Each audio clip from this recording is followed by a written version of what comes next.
Greetings and welcome back to Archeo Soup Towers on this fine night during this most delicious Halloween week. This evening we continue our story of the archaeologist, lost in the Nameless City, exploring a depth of incalculable descent. All because he didn't know when to turn back. Driven on by curiosity and academic hubris, perhaps? To convey any idea of these monstrosities is impossible. They were of the reptile kind, with body lines suggesting sometimes a crocodile, sometimes a seal, but more often nothing of which either the naturalist or the paleontologist had ever heard. In size they approximated a small man, and their forelegs bore delicate and evidently flexible feet, curiously like human hands and fingers. But strangest of all were their heads, which represented a contour violating all known biological principles. To nothing can such things be easily compared, though in one flash I thought of such comparisons as varied as the cat, the bullfrog, or even the mythic satyr, and the human being, oddly. Though not Jove himself had so colossal a protuberant forehead, yet the horns and the noselessness and the alligator-like jaw placed these things outside all established categories. I debated for a time on the reality of the mummies, half suspecting they were artificial idols, but soon decided that they were indeed some Paleogean species which had lived when the Nameless City was alive. To crown their grotesqueness, most of them were gorgeously enrobed in the costliest of fabrics, and lavishly laden with ornaments of gold, jewels, and unknown shining metals. The importance of these crawling creatures must have been vast, for they held first place amongst the wild designs on the frescoed walls and ceiling. With matchless skill had the artists drawn them in a world of their own, wherein they had cities and gardens fashioned to suit their dimensions, and I could not help but think that their pictured history was allegorical, perhaps showing the progress of the race that had worshipped them. These creatures, I said to myself, were to the men of the Nameless City similar to the she-wolf, as was to the citizens of Rome, or some totem beast as to the tribe of Indians. Holding this view, I could trace roughly a wonderful epic of the Nameless City, the tale of a mighty sea-coast metropolis that ruled the world before Africa rose out of the waves, and its struggles as the sea shrank away and the desert crept into the fertile valley that held it. I saw its walls and its triumphs, its troubles and defeats, and afterwards its terrible fight against the desert, when thousands of its people had represented, in allegory by the grotesque reptiles, have been driven to chisel their way down through the rocks in some marvellous manner to another world thereof their prophets had told them. It was all vividly weird and realistic, and its connection with the awesome descent I had made was unmistakable. I even recognized the passages as drawn. As I crept along the corridor toward the brighter light, I saw later stages of the painted epic, the leave-taking of the race that had dwelt in the Nameless City and the valley around for 10 million years, the race whose souls shrank from the quitting scenes their bodies had known so long, where they had settled as nomads in the earth's youth, hewing in the virgin rock those primal shrines at which they had never ceased to worship.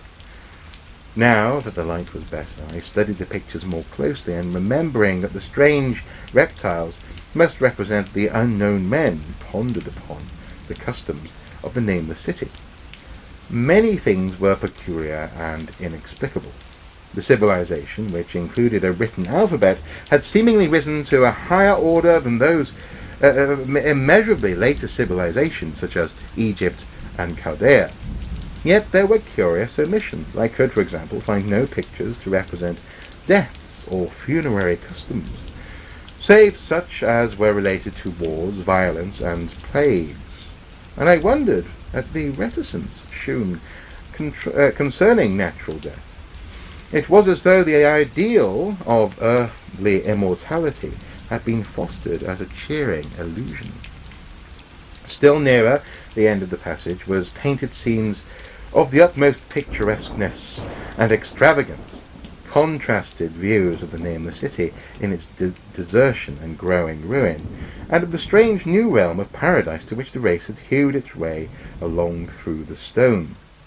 In these views, the city and the desert valley were shewn always by moonlight, a golden nimbus hovering over the fallen walls, and half revealing the splendid perfection of former times, shewn spectrally and elusively by the artist. The paradisial scenes were almost too extravagant to be believed, portraying a hidden world of eternal day, filled with glorious cities and ethereal hills and valleys. At the very least, I thought I saw signs of an artistic anticlimax. The paintings were less skillful and much more bizarre than even the wildest of the earlier scenes. They seemed to record a slow decadence of the ancient stock, coupled with a growing ferocity towards the outside world from which it was driven by the desert. The forms of the people, always represented by the sacred reptiles, appeared to be gradually wasting away, though their spirit, as shewn hovering above the ruins by moonlight, gained in proportion. Emaciated priests, displayed as reptiles in ornate robes, cursed the upper air and all who breathed it, and in one terrible final scene shewed a primitive-looking man, perhaps a pioneer of ancient Irem, the city of pillars, torn to pieces by members of the elder race. I remember how the Arabs fear the Nameless City, and was glad that beyond this place the grey walls and the ceiling were bare. As I viewed the pageant of muralled history, I had approached the very end of the low-ceiled hall, and was aware of the great gate through which came all the illuminating phosphorescence. Creeping up to it, I cried aloud in transcendent amazement at what lay beyond, for instead of other brighter lit chambers, there was only an illimitable void of uniform radiance, such one might fancy when gazing down from the peak of Mount Everest upon a sea of sunlit mist. Behind me was a passage so cramped that I could not stand upright in it, and before me was an infinity of subterranean effulgence. Reaching down from the passage into the abyss was the head of a steep flight of steps, small, numerous steps, like those of the black passage I had traversed. But after a few feet the glowing vapours concealed everything. Swung back open against the left-hand wall of the passage was a massive door of brass, incredibly thick, and decorated with fantastic bas-relief, which could, if closed, shut the whole inner world of light away from those vaults and passages of rock. I looked at the steps, and for once dared to try them. I touched the open brass door and could not move it, and then I sank prone to the stone floor, my mind aflame with the prodigious reflections which had not even a death-like exhaustion could banish. As I lay still with closed eyes, free to ponder, many things I had lightly noted in the frescoes came back to me with new and terrible significance. Scenes representing the Nameless City in its heyday, the vegetation of the valley around it, and the distant lands with which its merchants traded. The allegory of the crawling creatures puzzled me by its universal prominence, and I wondered that it should be so closely followed by pictured histories of such importance. In the frescoes, the Nameless City had been shown in proportions fitted to the reptiles, and I wondered what its real proportions and magnificence had been, and reflected for a moment on certain oddities I had noticed in the ruins.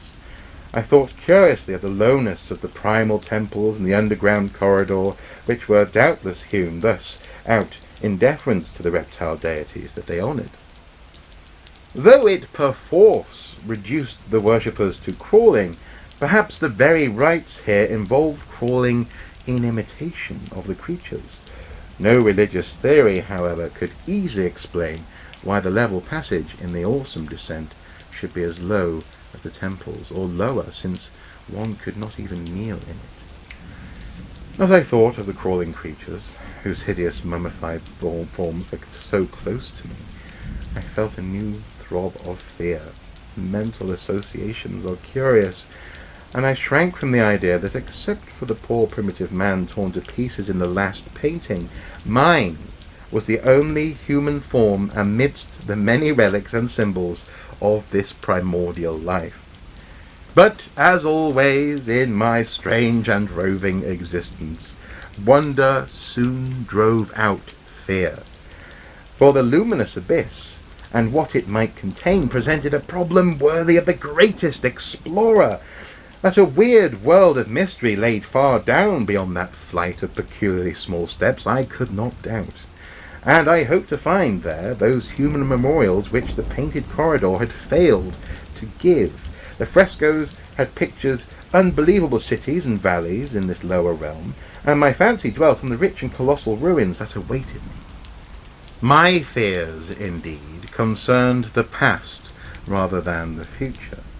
Not even the physical horror of my position in that cramped corridor of dead reptiles and antediluvian frescoes, miles below the world I knew, and faced by another world of eerie light and mist, could match the lethal dread I felt at the abysmal antiquity of the scene and its soul.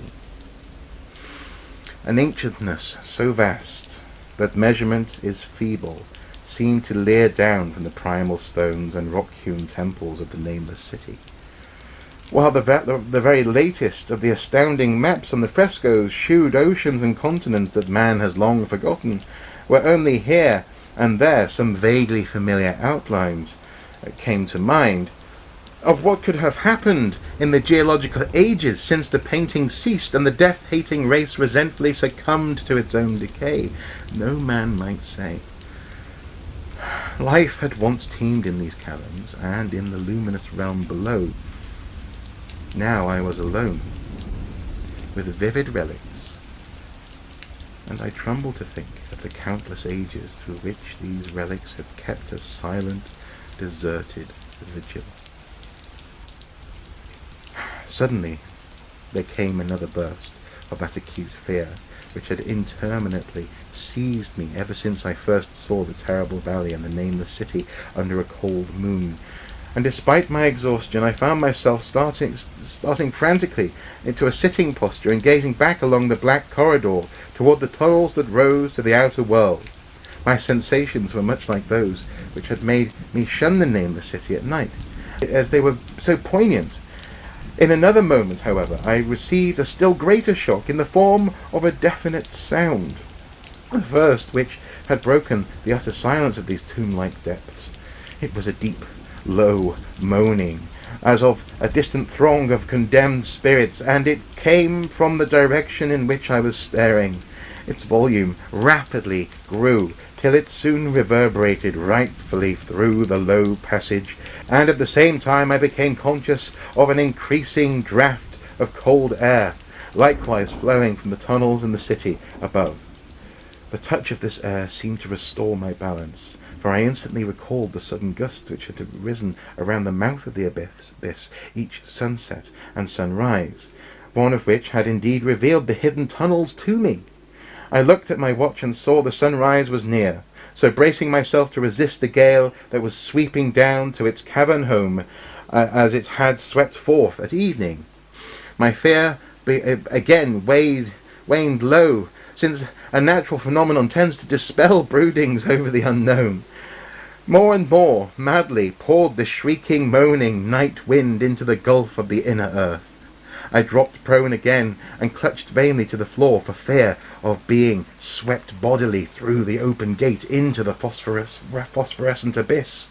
Such fury I had not expected, and as I grew aware of the actual slipping of my form towards the abyss, I was beset by 1,000 new terrors of apprehension and imagination. The malignancy of the blast awakened incredible fancies. Once more I compared myself, shudderingly, to the only human image in that frightful corridor, the man who was torn to pieces by the nameless race. For in the fiendish clawing of the swirling currents there seemed to abide a vindictive rage, all the stronger because it was largely impotent. I think I screamed frantically near the last. I was almost mad. But if I did so, my cries were lost in the hell-born babble of the howling wind wraiths. I tried to crawl against the murderous invisible torrent, but I could not even hold my own as I was pushed slowly and inexorably toward that unknown phosphorescent world. Finally, reason must have wholly snapped, for I fell babbling over and over that unexplainable couplet of the mad Arab Al-Hazred who dreamt of the nameless city. That is not dead which can eternal lie, and with strange aeons even death may die. That which is not dead can eternal lie, and with strange aeons even death may die. That which is not dead can eternal lie, and with strange aeons even death may die. Only the grim, brooding desert gods know what really took place, what indescribable struggles and scrambles in the dark I endured, or what Abaddon guided me back to life, where I must always remember and shiver in the night wind till oblivion or worse claims me. Monstrous, unnatural, colossal was the thing, too far beyond all the ideas of man to be believed, except in the silent, damnable small hours of the morning when one cannot sleep. I have said that the fury of the rushing blast was infernal, and that its voices were hideous with pent-up viciousness of desolate eternities. Presently these voices, while still chaotic before me, seemed to my beating brain to take the articulate form behind me, and down there, in the grave of unnumbered, eon-dead antiquities, leagues below the dawn-lit world of men, I heard the ghastly cursing and snarling of strange-tongued fiends. Turning, I saw the outline against the luminous ether of the abyss, and what could not be seen against the dusk of the corridor, a nightmare horde of rushing devils, hate-distorted, grotesqueless, panoplied, half-transparent devils of a race no man might mistake, the crawling reptiles of the nameless city. And as the wind died away, I was plunged into ghoul-pooled darkness of the earth's bowels. For behind the last of the creatures, the great brazen door was clanged shut, with a deafening peal of metallic music, whose reverberations swelled out to the distant world to hail the rising of the sun, as Memnon hails it from the banks of the Nile.